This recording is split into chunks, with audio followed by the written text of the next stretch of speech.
Hey, everybody. Welcome to the Daily Objective. And today we are going to be remembering Bob Saget, but discussing something unrelated, the quest for romantic love that plagues and motivates so many people. The question today is, should women make the first move? And I'm joined today by somebody who the audience really likes and has been here before. It's Maria. Welcome to the show. Hi, thank you for having me. Of course. So what is your general perspective on this? I know there's a lot of people who have always advocated that, like, for a relationship to start off on the right foot, it's usually the men who should instigate it and kind of assume a leadership position. And I tend to agree with that, but it's not like something I've thought that much about, I guess. I don't know. I'm open-minded, but let's find out what I think about that. So what do you think about that? In this day and age, I think women should. In an ideal world, I kind of agree with you. I would probably have preferred for the hunter man to single me out and approach me. But I appreciate that times are different. And I think women have to be a little bit more open about what they want and more confident in pursuing their interests. At the end of the day, there's a self-interest there for women to do so. I guess the question is how much of making a move is too much and how much is too little. It's interesting. So the hunter-gatherers, and then there's the ideal world somewhere in the future, maybe. But then now we're here in this in-between place where we're not quite in the ideal place, but the hunter singling you out is sort of a better. I know you didn't mean it literally. No, there is an element of, this traditional notion that that the man approaches the woman and he kind of pursues her. But at the same time, I actually think it's quite endearing when the woman does the first move, because I think guys are more shy today. So I don't think that there's any issue with the girl approaching the guys. And actually, I asked that question at OCON. I won't name names, but it was a very diverse group of males, and I was interested to get their opinion.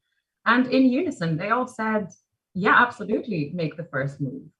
Because not only is it quite stimulating for them if a girl approaches them, because it shows that she's confident, knows what she wants, and goes for it, and therefore will be that person in a relationship. But also, yeah, they all said that it kind of sits with the type of women that they like. Now, I don't know if that applies to rational men as it does to irrational men, or objectivists versus non-objectivists. But I would like to know that you're not seen less feminine and you're not seen as aggressive if you're approaching a guy.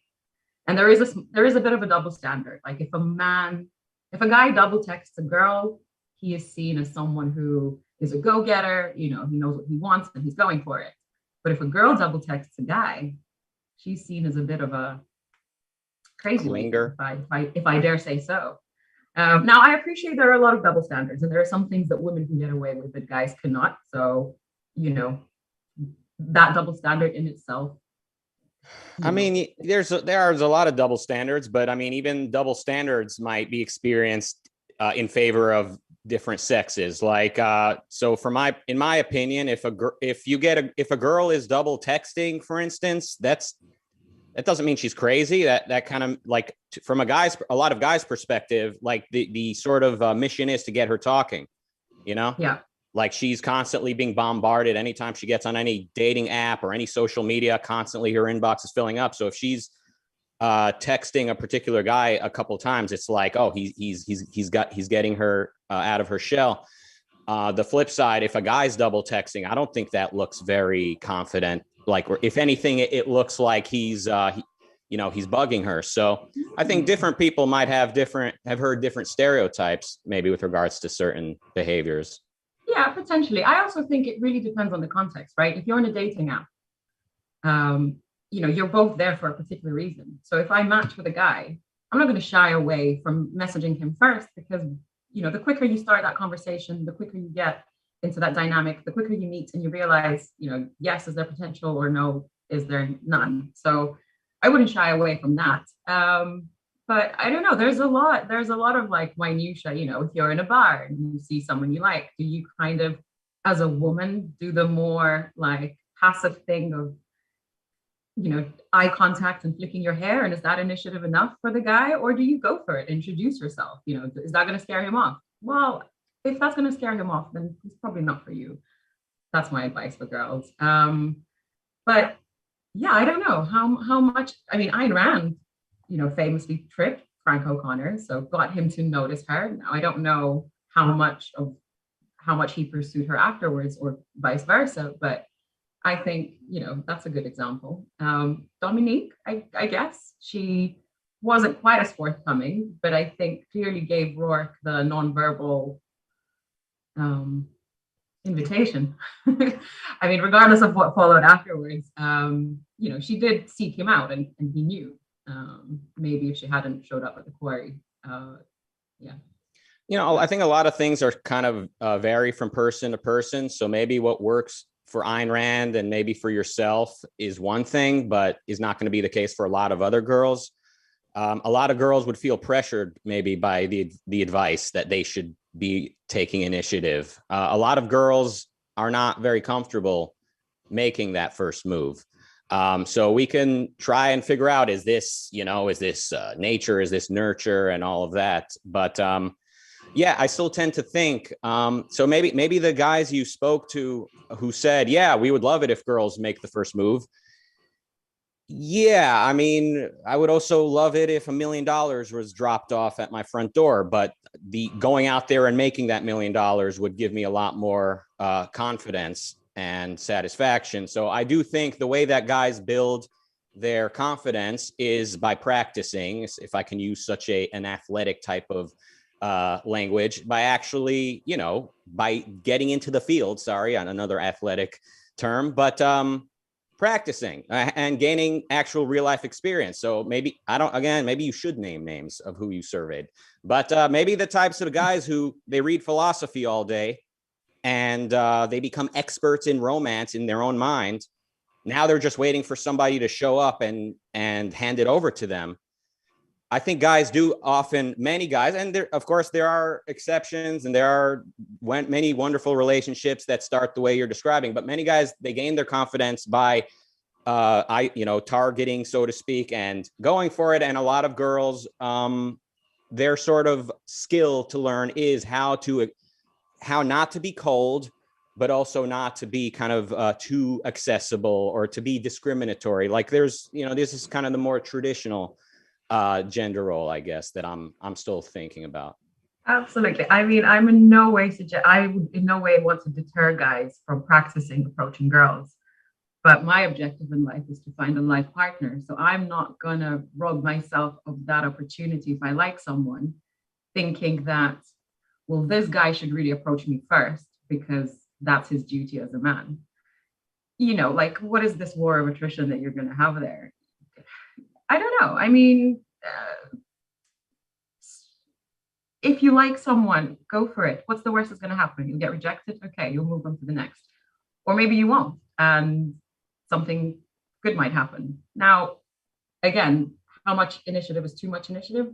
I mean, I wouldn't double text a guy because I feel like if he's interested, one message is enough to get his attention. If it requires so much of your time and effort that you're constantly the one seeking him out, then he's probably not interested and you should probably move on. You know, someone's silence is enough of a sign that they're not interested. But yeah, I don't know. I mean, there's no harm in sending a message, coming up and introducing yourself. Yeah. Now, double texting means like texting and then later on following up, like, hey, did you get my, like, hey, like, kind of, yeah. So okay. If you don't get a response, you know, you follow up like a couple of days later. I mean, I wouldn't do that. I wouldn't advise that, maybe even for guys. Although, again, I don't think. I mean, well, you think that might be creepy, but I don't know about creepy. I do find that girls actually quite like it when the guy pursues. I don't. I mean, when we talked about double texting earlier, I was just thinking about like kind of sending two texts at the same time, like being more talkative than the other. Now, I think ideally people should keep it even. Like if somebody texts me twice, I'll send her, you know, two texts of a similar length typically. Yeah, in terms of like following up with somebody, I think typically it's not a display of confidence no matter who does it. So it doesn't mean the person's a stalker or a clinger per se. It just means it's just not a great display of confidence. Now, communication is a skill that people need to, a lot of people need to work on in general. But I mean, wouldn't you say when you like somebody, you kind of you find it in you to text them back or to call them or to be responsive, right? Yeah, absolutely. I mean, of course. Um, Yeah, no. I mean, I'm not. It's not that I'm very good. I feel like I'm very aware of the social kind of millennial whatever games that people play. There's a lot of communication that's happening online, right? Via WhatsApp or Instagram or any other messaging platform. And a lot of the time that comes with a bit of a minefield or like, you need to, I don't know, decipher certain things. It's much easier when it's just in person.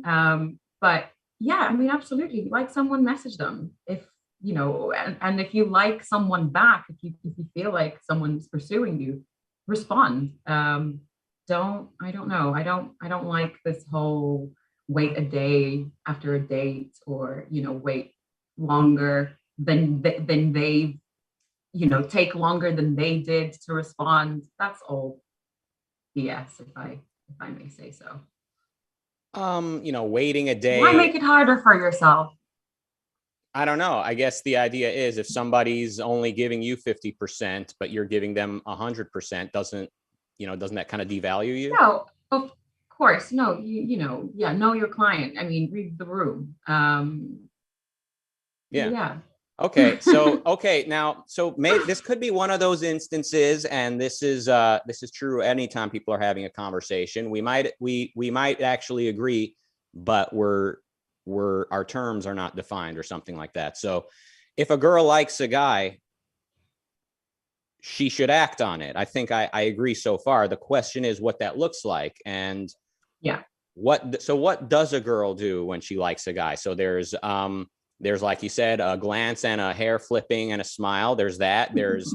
There's walking over and introducing yourself. There's walking over and actually inviting them to do something later. Like there are degrees, right? Yeah.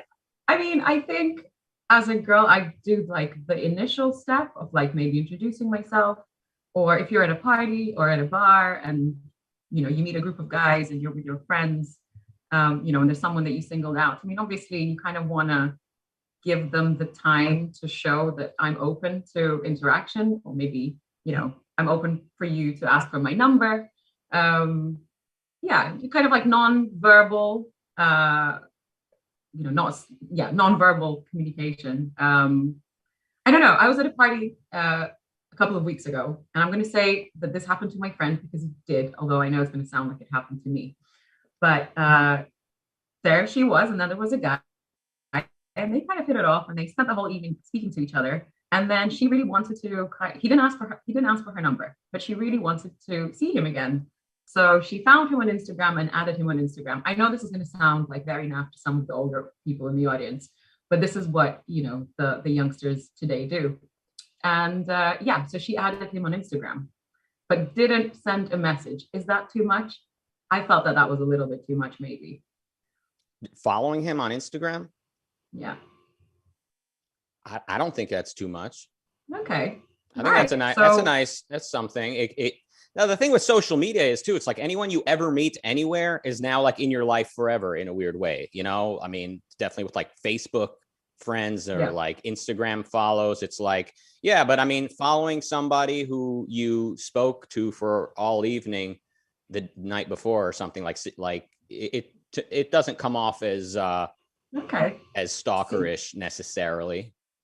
Right. For me, that was a little bit because it meant that she had to go and find his friends who were at the party and find him. So in today's digital world, that for me was the equivalent of coming up to the guy and being like, give me your number because I want to interact with you, which I think is actually quite forthcoming. But maybe you have other views. I don't know. Well, how much is too much when a girl is approaching you, from the guy's perspective?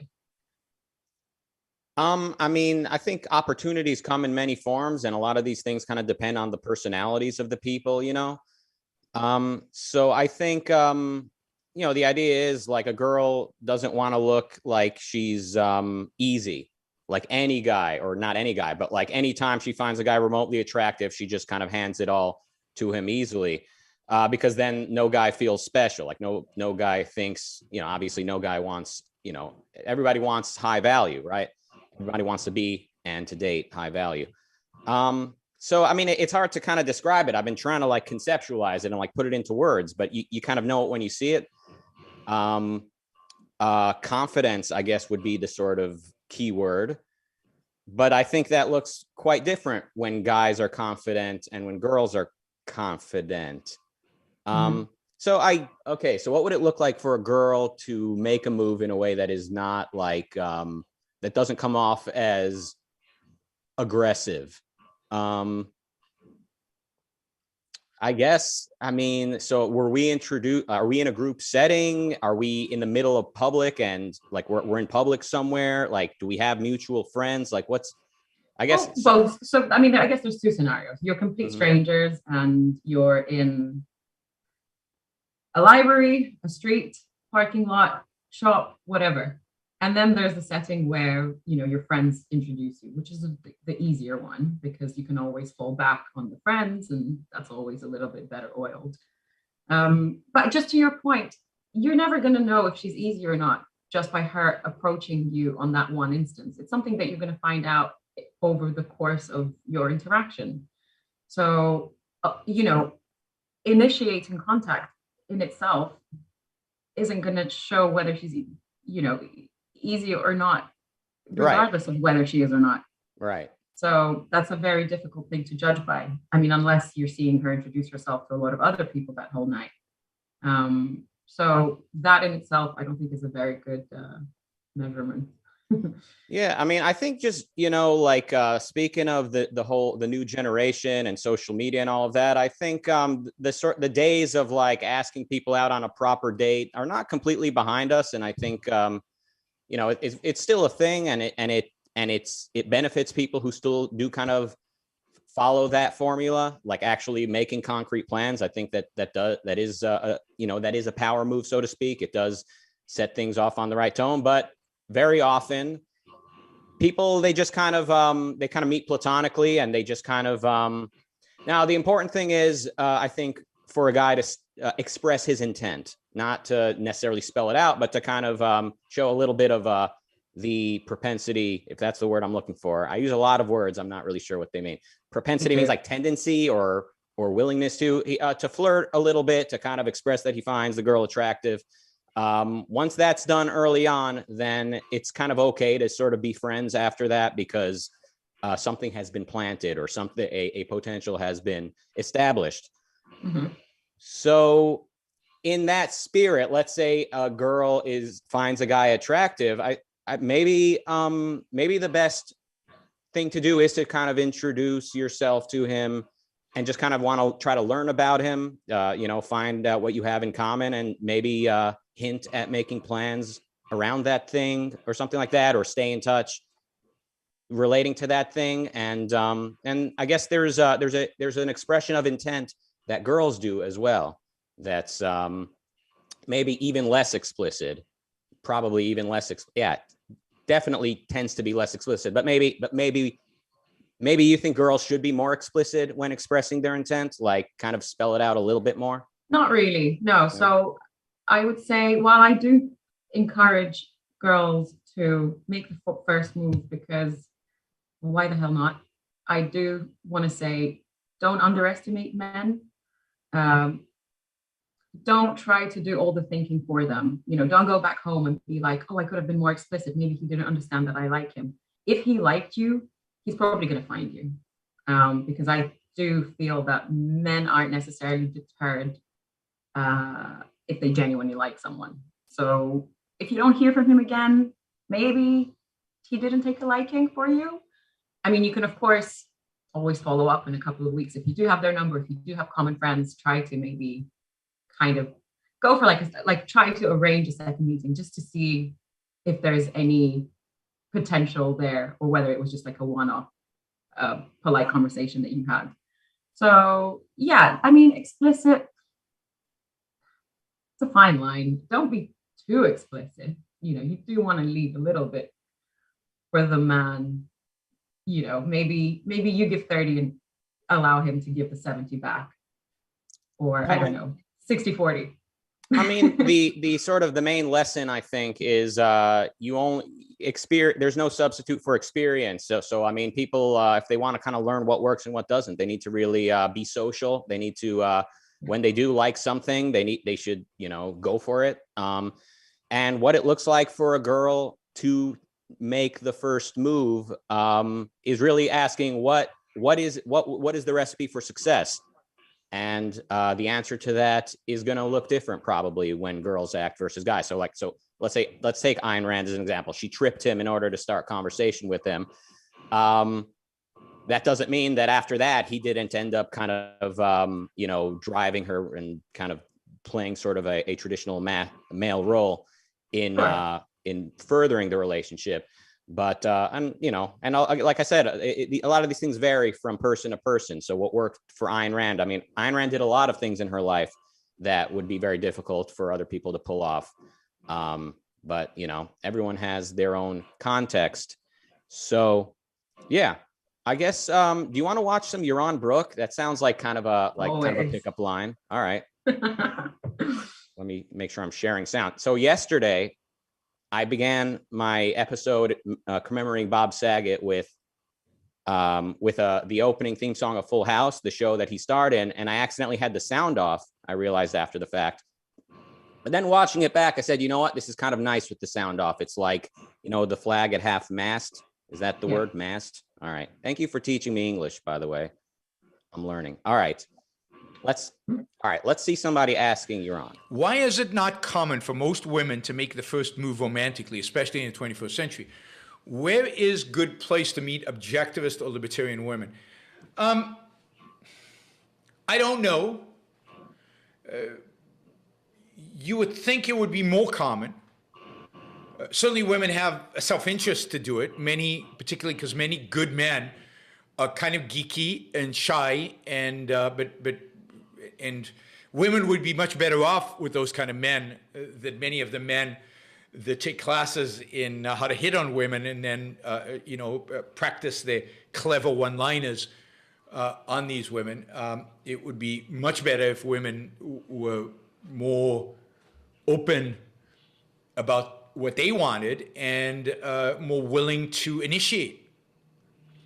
I think it's still baggage from previous decades and previous centuries in which that was frowned upon. You could consider it a slut if you did it, so it was unwomanly. You were supposed to be passive, and the male was supposed to be the one who was active. Note that Ayn Rand tripped the guy she really liked on the film set. And, ultimately he became her husband, but she tripped him in order to get his attention. So she took proactive action when she saw somebody she liked. She didn't wait around for him to ask her out. She then tried to track him down, and it's a long story. But I'd say my wife was the same way. She was definitely, was much more initiated, expressed her interest early, so that so that somebody as somewhat geeky as I was got the message.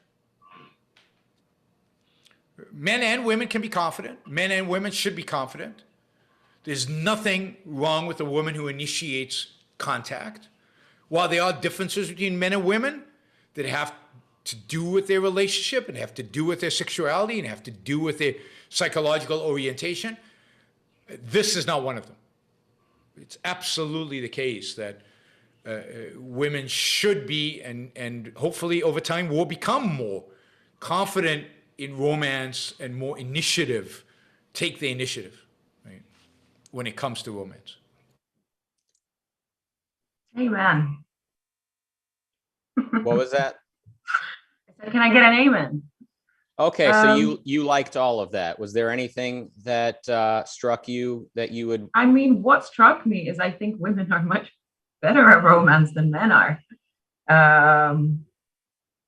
So yeah, well, I guess maybe I'm speaking from the female perspective, and all the single men out there think that they are better at romance and that the women aren't. Taylor's all this time. But I can't pinpoint anything controversial or anything that I disagree with what Yaron says. It's in your self-interest. Go for it. Now, again, the degree to which you show your interest, yeah, you don't want to be a stalker, you don't want to be a creep, you don't want to pursue someone who is actively not reciprocating. But that's a whole different story. We're not talking about that. We're talking about making the first move. Make the first move. And if it doesn't sit well with the other person, then you probably wouldn't have a successful relationship with that person because somewhere else you're not aligned. So the sooner you find that out, the better. I think so. Again, I'd be very saddened by the thought that if you're showing initiative, you're considered less feminine or, aggressive. Well, again, it depends what we mean by taking initiative and aggression. Yeah, definitely. It's sad to think of a girl just kind of being completely hidden and secluded and just kind of waiting for somebody to completely sweep her off her feet and not putting any work into it. I think, women, like we discussed earlier, women definitely can take initiative, but what that looks like might be a bit of a science. And so when Yaron said that, one of the issues I took with it, and he's speaking extemporaneously, and it's not really fair to pick apart what somebody says in that context. But it came off like a bit of a package deal. Like there's the pickup artists guys, and then there's the geeks.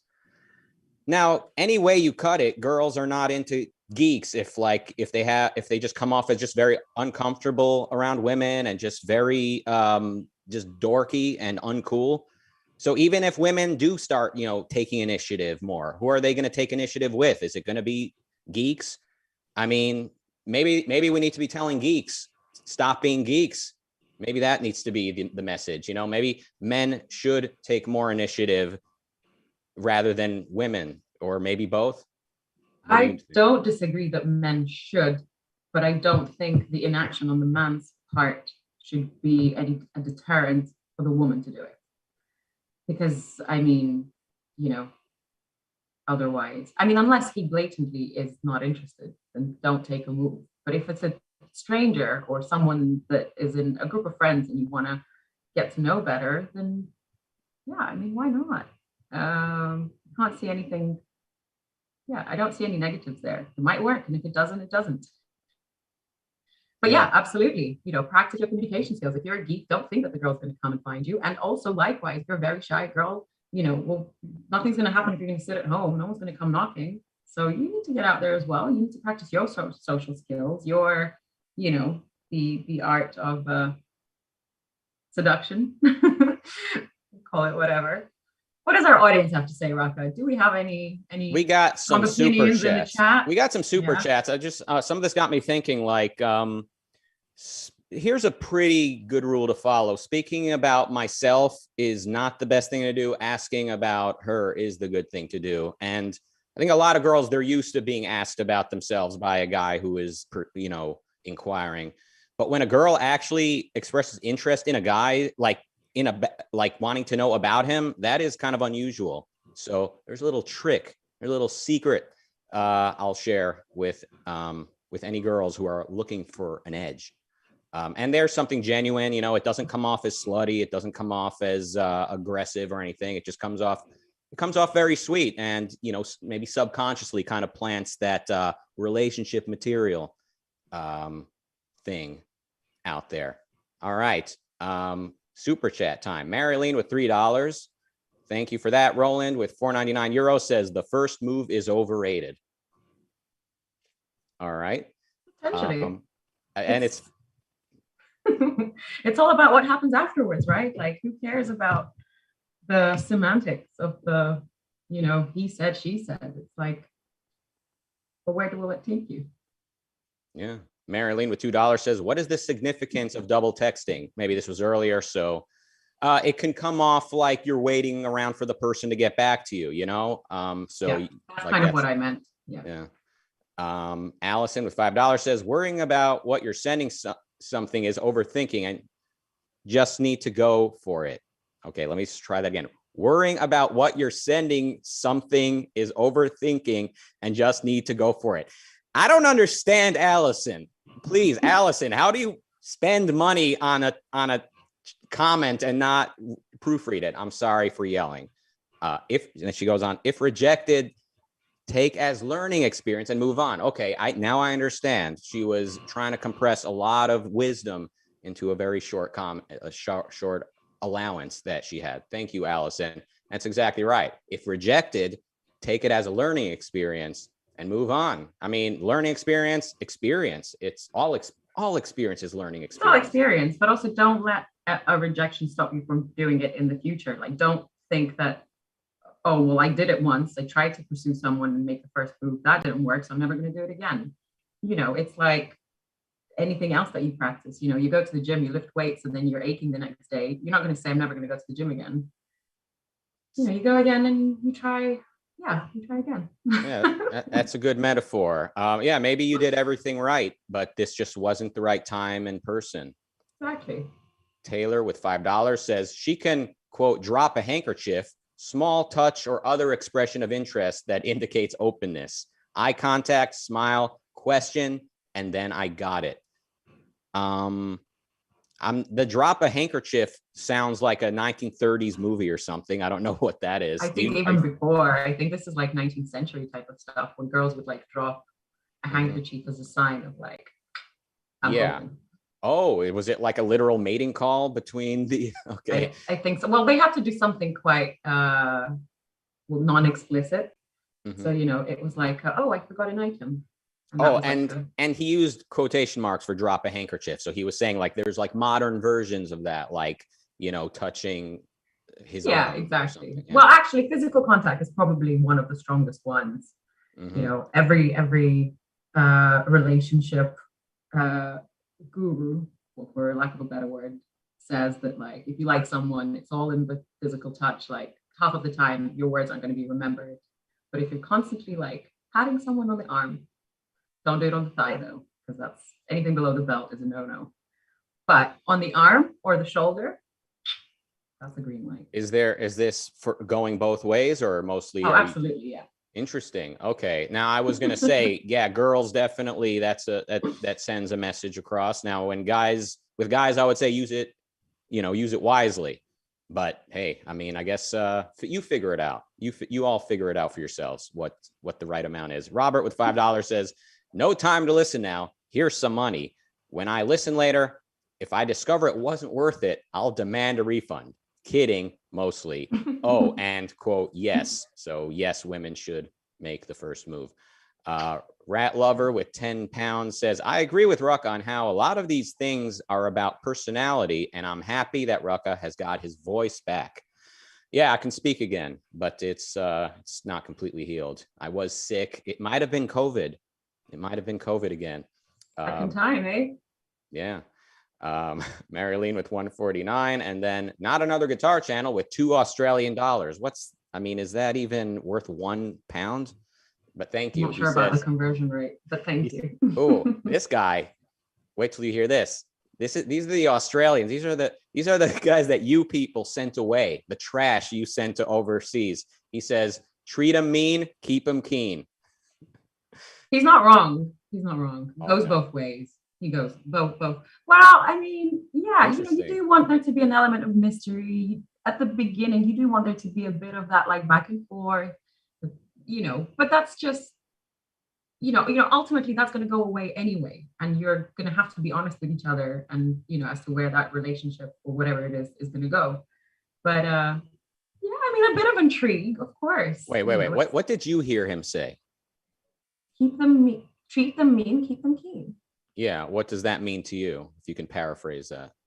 So if you act a little bit disinterested, they will keep coming. Mm. So, you kind of have to sometimes like kind of give a little bit, but not too much.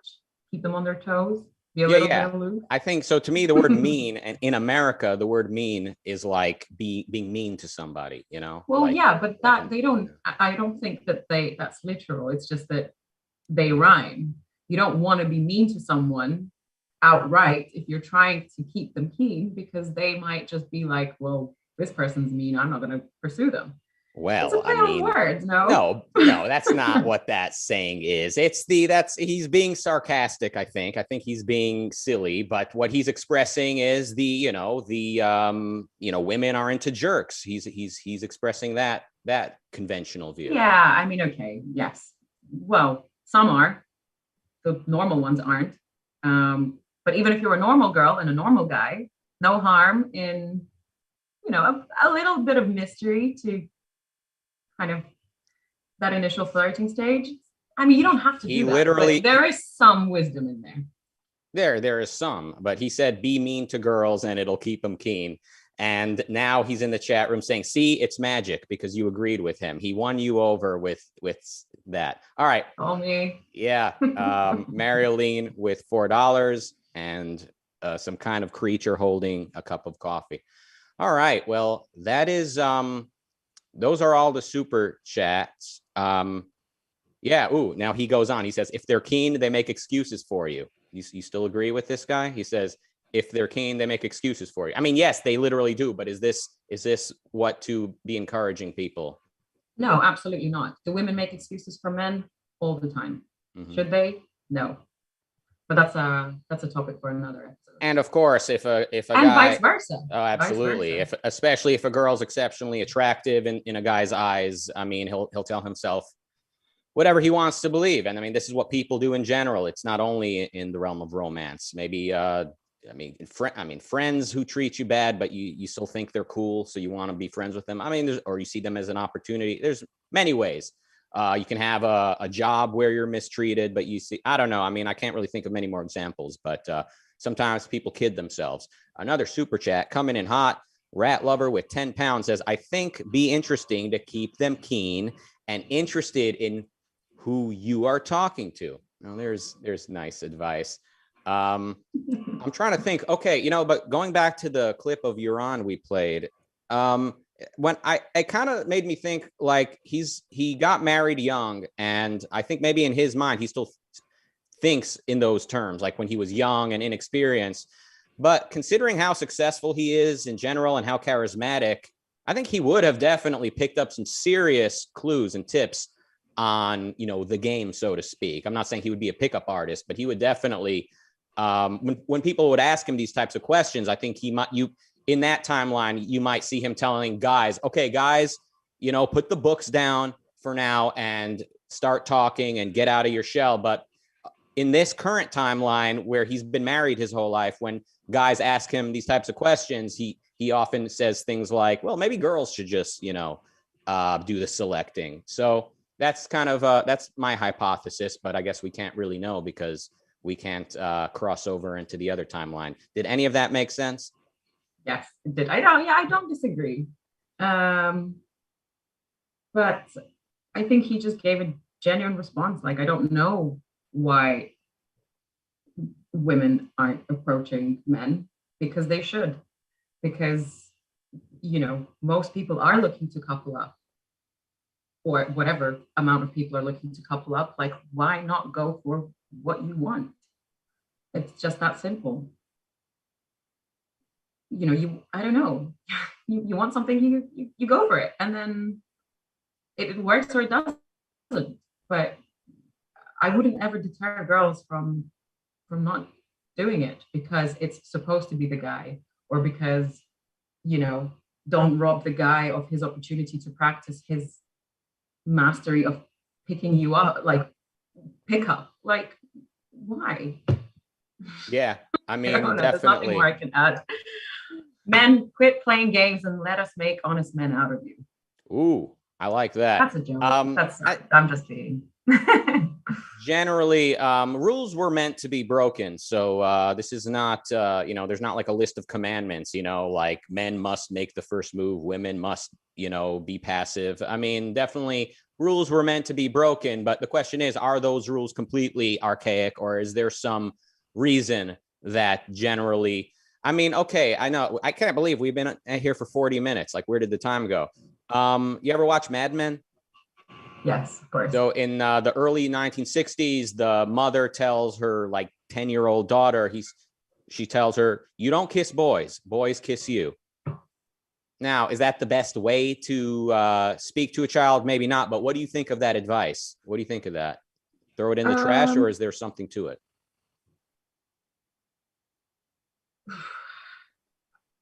I wouldn't give that advice to my daughter.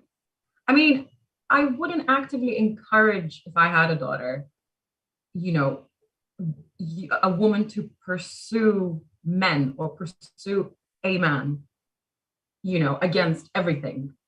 But, you know, but we're talking about a first move. I don't know. I mean, when you're adults and you know what you want and you like what you see, give it a try. I don't know. That's all the advice that I can give. Yeah.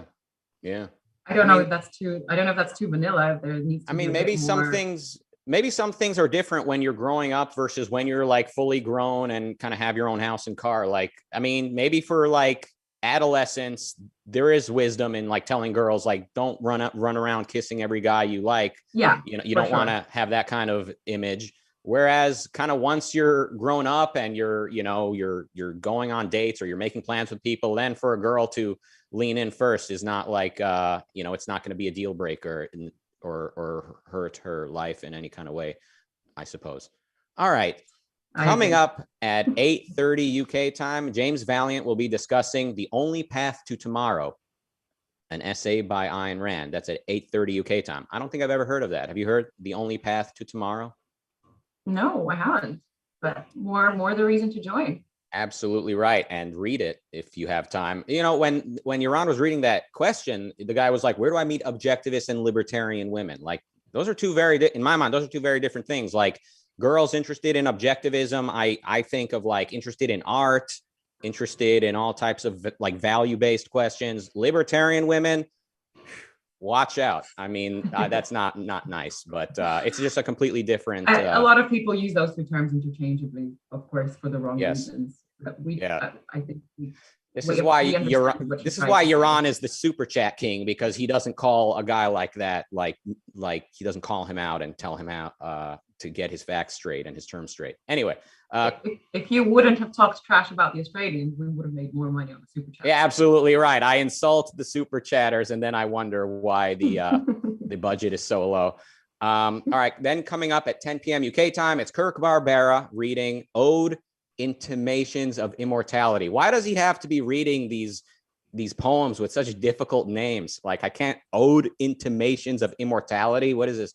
Like a tongue twister? And it's a play by Wordsworth. Even the guy's name is impossible. And sorry for assuming it's a guy. It could be a girl. That's at 10 p.m. UK time. All right, everybody. That's all the time we have today. I guess we'll jump over to Clubhouse for a little bit. For a little bit. But just for our UK listeners and people in the audience, tomorrow, Wednesday, the 12th of January, is an in-person meetup with the Ayn Rand Centre UK in London at 7 p.m. If you head to Meetup, the app website, you can find all the details there. And if you can come, because in-person meetups are back, and that's great. Very cool. Everybody, that's happening tomorrow in London. Correct. Personal invitation from Maria. And see you all on Clubhouse, and goodbye.